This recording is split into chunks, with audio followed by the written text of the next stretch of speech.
Former Maryland Governor Larry Hogan said on Sunday that he passed on a White House bid to avoid a multi-car pileup in the GOP primary. The moderate Republican who served 2 terms as governor of a blue state made the comment while on a panel on ABC this week talking about former President Trump's reluctance to debate other GOP challengers. I didn't want to see a multi-car pileup, that we have too many candidates and do the same thing we did in 2016, Hogan said. But I don't think too many people are following that advice. Looks like a lot of folks are going to be jumping in. Hogan announced at the beginning of March that he would not run after his name had been mentioned as a possible Republican candidate for president. He also recently dismissed running for Senate in Maryland after longtime Senator Ben Cardin announced he would retire next year. Hogan has been a frequent critic of Trump, styling himself as the Republican alternative to the Make America Great Again movement. But with candidates such as former South Carolina Governor Nikki Haley and Senator Tim Scott jumping into 2000, they put 29-24 race, 2024 race. Hogan said on Sunday that he thought it was best to keep out. Hogan also predicted that another candidate other than Trump and Florida Governor Ron DeSantis, who are seen as the 2 frontrunners for the GOP nomination, would emerge from the pack. If you think back in 2016, a year before the election, all we were talking about was Scott Walker and Jeb Bush, Hogan said. And Donald Trump wasn't on the horizon. So everybody is talking now about Trump and DeSantis, but it can change. I mean, somebody is going to rise up, and it's a long way from the election.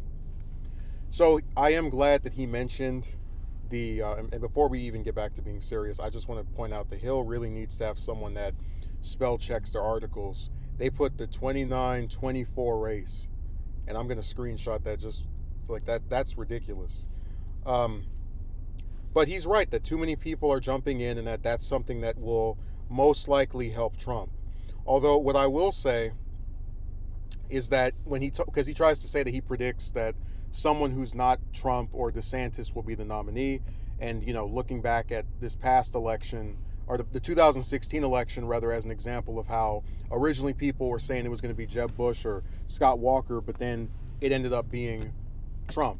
The difference here, though, is that, first of all, by June of 2015, so that's when Trump got into the race, and that's in 3 or 4 months after that he started to poll in first place.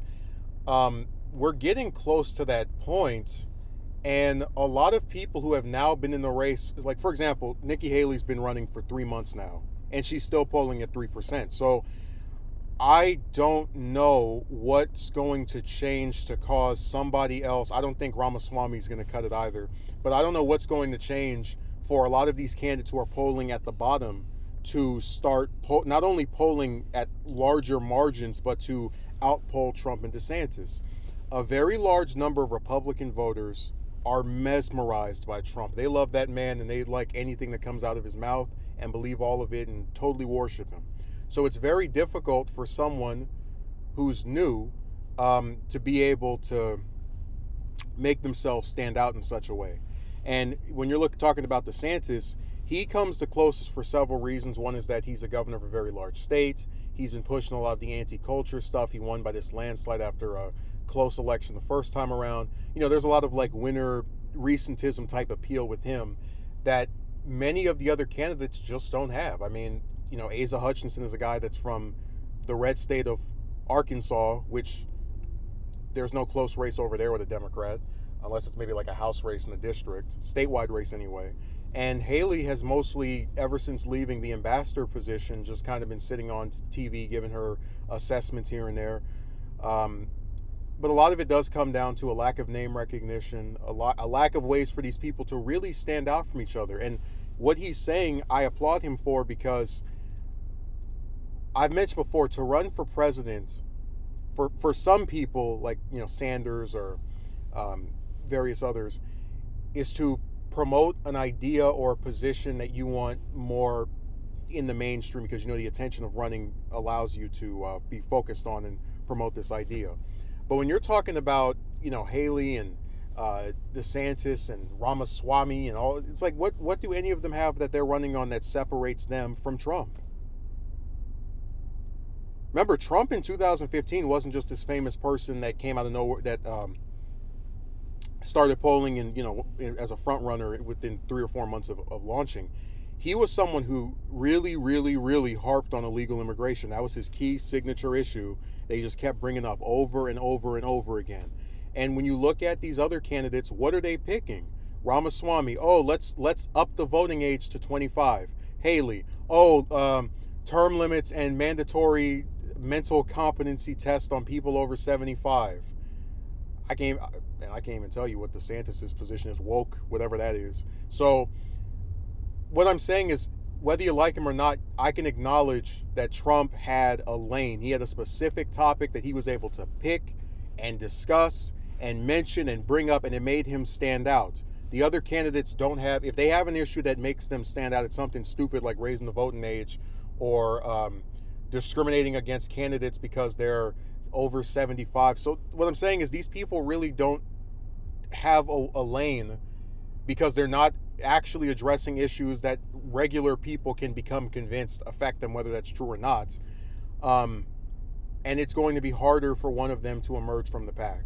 And I do think I applaud Hogan for staying out of the race. I think he checked his ego at the door. He knows this is the Trump party and that he's probably going to pull at 1 or 2% like the rest of them. But people like, Pence and any of the other ones that might still get in, they have allowed themselves to be convinced that there is both a lane for them and that they should be president, and those two things are not going to correlate.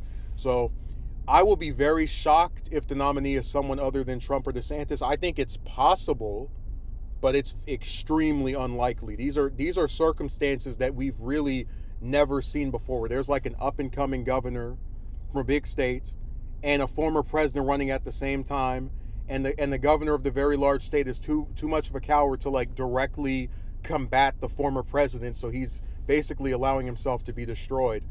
And look, that could end up backfiring on both of them, and then maybe another person jumps, but I just don't see it. I think they're going to end up either taking one out, whether it's Trump taking DeSantis out, DeSantis taking Trump out, or just the race staying the way it is, where Trump just becomes the nominee, and then, we get the rematch that nobody wants.